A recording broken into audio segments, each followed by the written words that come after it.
The essence of God existed before what you are calling a human being, whose spiritual body is made into flesh in the image of God, and that God existed in darkness before the light.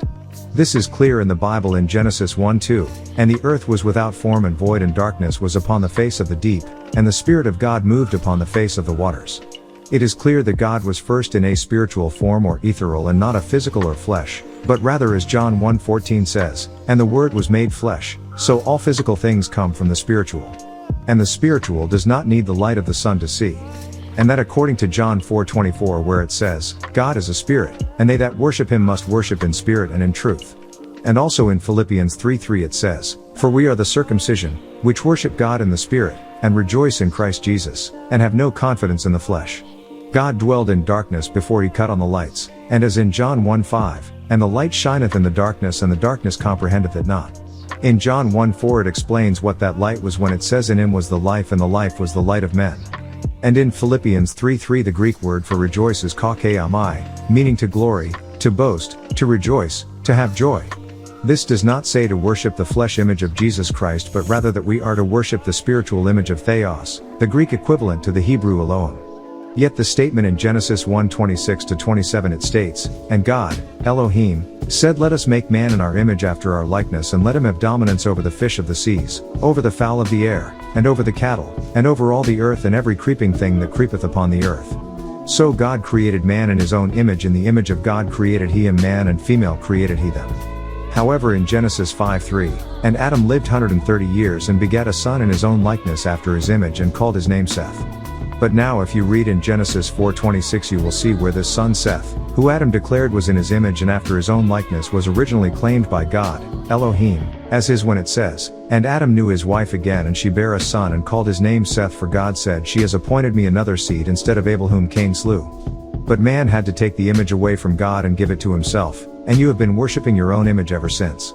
Yet, Seth himself, as it says in Genesis 4:26, and to Seth to him also there was born a son, and he called his name Enos. Then began man to call upon the name of the Lord, Yahweh.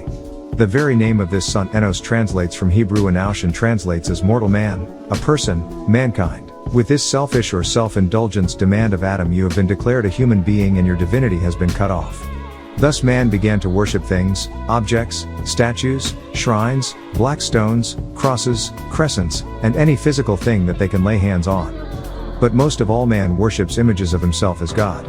And then it went further and became not just a man, but Michelangelo of the 15th century made God in the image of a Caucasian. Now today every black organization that comes along must make God an African, as Koreans make God Korean, and the Indians make God an Indian, and on and on. Man has lost contact with God and worships himself. And those men who want to pretend that they don't want to be worshipped speak of God as being like themselves, and they represent God, and they become your false messiahs, false Mahdis, false Christs, and even false gods. You start to believe that it doesn't make a difference. You even convince yourself that you were there.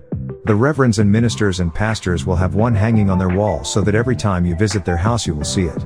And the deacons will have one because every time you go to his house you got to see it. So they worship what you know not. I am their worst nightmare because I am the medicine. I'm a little pill. I am the stone not polished by man's hands. I am a sword in his side because I have come with a cure. The things I'm doing to you right now is a cure, and your mind is going, wow, this is untangling history. You understand, all the way back things are untangling your mind. You're beginning to find your place in this universe.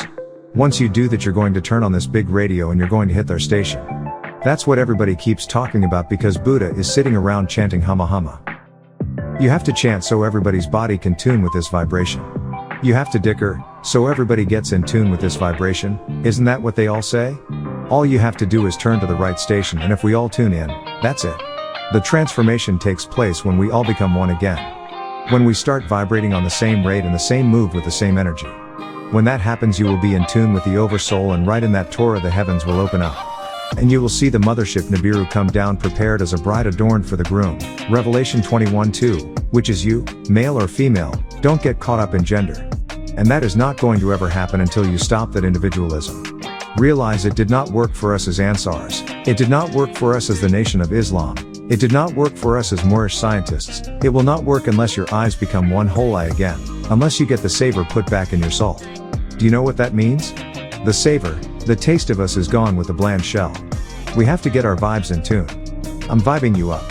You finished your class on Muhammad? Nice class, you liked it? Great, it's over. Now there's a new class in session. Get your books out again. Open your minds up again. We're going closer, we're going back.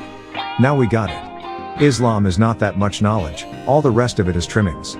Once you get past the rudiments, anything else the Sunnis do, is trimmings. Stuff that cannot be confirmed by the scriptures, all opinions. If you want to keep studying opinions, fine, but the truth of the Quran is the same as the truth of the Torah of the Old Testament, Zubur, Book of Psalms, and Injil, New Testament. David was one of the main sources of the scripture who preached about the Messiah being of his line, though it was insulting to Jesus for the Pharisees to call him a son of David. He didn't like being called the son of David. Oftentimes when Jesus, as he was called by them, Yeshua would heal somebody, they would yell out, "O son of David, O son of David." And sometimes the Pharisees and the Jews would ask, "Don't you hear what they are calling you? How do you feel about that?" And he proceeded to explain how he was not the son of David, which can be very confusing. If you look at the Revelation 22:16, he says, "I am a descendant of the house of David." So whenever he refers to them, they are taking you back to Psalm chapter 2 when David speaks about himself as a Messiah and the Messiah, and this ties into the fake or false Messiah, which is not merely an individual but a whole race of people who are emulating, or who have supplanted themselves in a place of another people. Psalm 2:2, their kings revolt, their rulers plot together against the Lord and against the king he chose. Those people are the Jebusites in the land of Israel today. They have supplanted themselves in the real Israelites' place, and have spent, as you can tell, billions of dollars through movies, records and everything else to keep the world ignorant of who the real Israelite are. The Communist Party, the whole era during the period of time that the Honorable Elijah Muhammad, Noble Drew Ali, Marcus Garvey, Seventh-day Adventists, Jehovah's Witnesses, Black Jews, and under Rabbi Matthews, all in those 30s and 40s, all they talked about was an infiltration of Jewish men into our communities to create false doctrines, to keep you from finding your way to the pure source. And today you end up everything from Jehovah's Witnesses to Seventh-day Adventists to Black Jews to Hebrew Israelites, or Israelite Hebrews. Some of you were ushered off in 1967 AD over into Libya, then from Libya over into Israel. Some of you fell up under Yahweh ben Yahweh in Florida. Some of you fell from up under Rabbi Matthews in Harlem. The others are in Chicago. Meanwhile, others of you became Rosicrucians, Astaras, Masonics, Knights of Columbus, Boy Scouts, Girl Scouts, Cadets. Others of you became Jehovah's Witnesses, Seventh-day Adventists, the Shepherd's Rods, and even out of those groups, because out of the Seventh-day Adventists came the Shepherd's Rod, and out of the Nation of Islam came the 5%ers. And all throughout that period of time there was a concentrated effort to suppress the true seed, because they knew that the Messiah would come, and when they speak about the anti-Messiah, what they call him, or the false or fake Messiah, there is something that is usually missing in your minds, and that is the fact that he would be one of you. You want him to be something other than what you are. You want to mistake the anti-Messiah or Dita al-Masih with the branch, the flatterer and the devil and his false prophets that Revelation 19:20 speaks about. So you call all of the teachers of the fake religion antichrists, and that word is appropriate for them. Antichrist, that's Jimmy Swaggart, Billy Graham, Jim, and Tammy Faye Bakker. They are the antichrists coming from a Greek doctrine of Christianity as taught by Paul. And they stand right out in front of you as a shield, to shield the real dirty religion. And the real dirty religion is being propagated behind Christianity, in the form of organizations like the 5%ers, or the skinheads, black or white. It is these movements who launch off these blind revolutions, powers. They are out there to set you up. Anything that hit the college campus, like they said, and set up student unions, and spend more at homecomings having parties than doing anything or bringing in some teacher to teach you history, not based on facts. But when they study history or a story, and when they teach you about any culture, the Italians, or about the French Revolution, they will teach you about Napoleon, Alexander the Great. They will take you into Europe, and instead of being a whole country, it's broken down into individual countries and cultures, thus separating it. The universities will concentrate on that, and when they talk about Africa, they teach you African studies, or Luxor studies, and then Cairo studies, and then Alexandrian studies, and then Libya, and then Algeria, and then Morocco, then Mauritania, or Nigeria, Ghana, or Somalia, or Djibouti, you follow, or Ethiopia. They don't teach them as one history. They don't teach you that way. They teach you in a big cluster of cultures which no professor in 1 semester 2 or 3 can cover. So thus, everybody leaves with a concept of what we are. Thus, you are led to believe these half-truths, and no facts. Which leads us back to the point, out of this is bred ignorance, blind faith. All of that was a part of the conspiracy in the 60s, when they had fear that during that period of time, They had a heavy migration of Swamis and Yogis, and they thought that meant that they were the wise men from the east seeking out the Messiah here in the New Babylon. So during the 60s and 70s, when the Maharaji and Sai Baba and all the lamas and yogas started coming here with this transcendental meditation, the devil became afraid that the Messiah was born somewhere, and these were the wise men from the east coming to pay homages to him because they know that he is supposed to rise up amongst us. If you are a follower of Worth D. Muhammad, he may convince you that he's a Messiah type. If you are a follower of Minister Louis Farrakhan, he may convince you that he's a Messiah type. If you are a follower of Imam Isa, he may keep trying to convince you that he's not a Messiah type because he, Imam Isa, knows that is the plot of the devil to make you think everybody that stands up in front of you that makes sense has got to be Jesus of the Bible. So you listen for the black man who gives the impression that he is a Messiah, when in actuality he is an anti-Messiah. And he says no, he can't be an Antichrist, only the Roman and Greek, an Amorite, Jebusite, Hirite, Hittite, Hivite, only they can be Antichrists, because that is the symbol of their Greek god Zeus. But what we fear is Dita al-Masih, somebody who is going to be one of us, who's going to be very convincing and make you think that they are the Messiah. Could it be Yahweh ben Yahweh? It could be, but Yahweh ben Yahweh, if he was the Messiah you would know. The Messiah's name is not Yahweh ben Yahweh. He uses Jeremiah 15:16, in the King James Version of the translation of the Bible to identify it with his name Yahweh ben Yahweh, and that's not even in there. It says Yahweh Elah Elohim. He doesn't know Hebrew, so he doesn't know that. He thinks it says Yahweh bar Yahweh because it says God Son of God in English. That's because it's using El, Elah, Elo, Allah Yahweh, Yahuwah, Elohim, which is the same thing as what Genesis says. So we have to be on guard against a fake Messiah. We will easily find the Antichrist. When some European stands up, or some Jebusite or a Yahuji as he is called by Mohammedans, stand out, or some rabbi like Rabbi Schneerson pops up in Brooklyn and says I am the Messiah, you'll immediately start to wonder, is he an Antichrist? But watch out for some Negro fellow who is all the makeup of the Messiah. If a real Messiah were to come, he would be able to translate in one of the ancient languages. Some individuals are still waiting on the Jesus of 2,000 years ago to return, but he is not the same Jesus that is to come. The interpretation on many people have been given of Jesus, of who he was, or what he did, and his purpose of his coming 2,000 years ago, and the interpretation of the Messiah to come, is a distorted one. Jesus of 2,000 years ago, inevitably found himself in battle with narrow-minded people whose beliefs were in conflict with what he taught.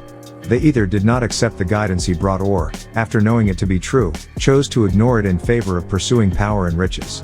When Jesus came 2,000 years ago, the people of that time did not understand or believe who he was, and to this day they still do not understand his mission.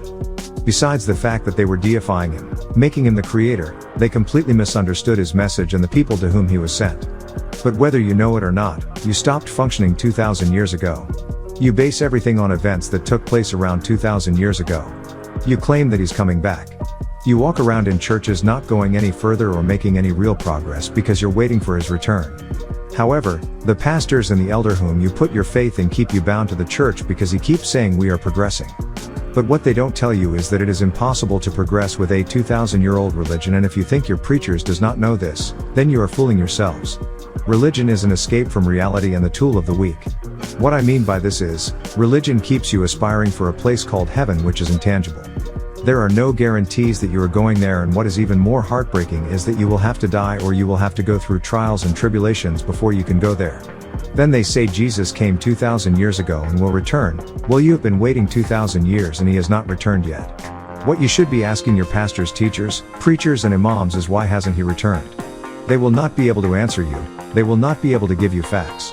The fact is that Jesus of 2,000 years ago is not the Messiah to return. The fact is the Messiah that will return was assigned to you. He is Tamuz, meaning sprout of life, who is the son of Ishtar and Dumuzi. Tamuz was once a disagreeable Elohim before being converted to agreeable.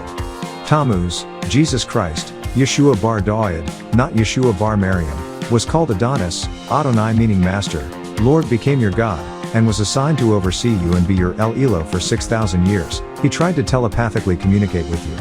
Let me repeat myself, they are one and the same, meaning Tamuz and the Messiah to return, they are the same people.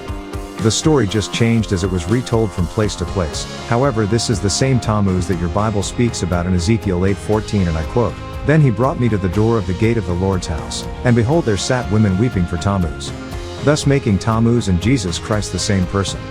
And as I stated earlier, there was a Yeshua bar Miriam, Jesus the son of Mary, of 2000 years ago, and there is a Yeshua bar David to return, named Tamuz. It is your choice to believe, be lie Eve, or be lied to Eve seed, in your pastors, teacher, preachers, and imams, and wait on someone to return form 2000 years ago, or take the facts as I Dr. Malachi Z. York are giving them to you, and await the return of the real Messiah Tamuz, and not believe in these fake gods and false Christ. The articles and dogmas of a religion are mind-made thing designed for you to cling to and shut yourself up in a code of life made out for you. You do not and cannot know the truth of the Spirit that lies beyond all codes and religious dogmas, wide, large and free. When you stop at a religious creed and tie yourself in it, taking it for the only revealed truth in the world, you stop the advancement and widening of our inner soul. Students of Wu-Sabat leave the religious dogmas and orthodox interpretations, just like the clothing of a past season. They are not bound to any religion, they are universal, extracting knowledge and wisdom from all religions and philosophies without being influenced by literalism, religious dogmas, ceremonies and rehearsed rituals, as their followers today. Underneath the masks of God, there is only God. One must not confuse religious teaching with spiritual teachings. Religious teachings belong to the past and halt progress. They have been unable to provide one with the nourishment needed for one's spiritual growth. Our teachings are the teachings of the present, in heralding the future. Our way of life enlightens the consciousness and prepares it for future realization. Authentic spiritual, mystical, teachings are above religion, being universal, and strive for total truth. They teach us to enter into direct contact with the divine, pure untouchable consciousness. Here we do not have binding religions, we replace religion by the spiritual life, which is truer, deeper, and higher, at the same time, closer to the divine which is in everything, but we are not conscious of it. This is the universal progress that men must attain. Students of Wu-Sabat study only one book, the Book of Life. Their meeting place is the temple of the divine spirit of truth, which pervades the whole of nature. For those who are chosen, the truth says, this temple is easy to find, but for the eyes of the masses it remains able to receive them. This dimension is essential, comprised of rituals, external forms of worship, superstition, fasting, social relations, holy days, idolatry, traditions, fanaticism and other aspects. This is the stage whose fulfillment allows the real to advance spiritually to the higher level or school of thought. It forms the preparatory stage for our spiritual advancement towards perfection, and it can be overstood, to some extent, by our ordinary physical external senses and by the intellect, emotions. We are only puppets in the hands of the larger force, the all, participating in the center or transformation, setting spiritual examples and unity to the world. Unity through uniformity is an absurdity. Unity must be realized through the union of many. Each member is a part of the unity, each one is indispensable to the whole. You have to pass the three schools. We suggest that the only way you will overcome the dogmas of religion is to master these three schools by reading the degree of Christism, Mohammedism, and Judaism.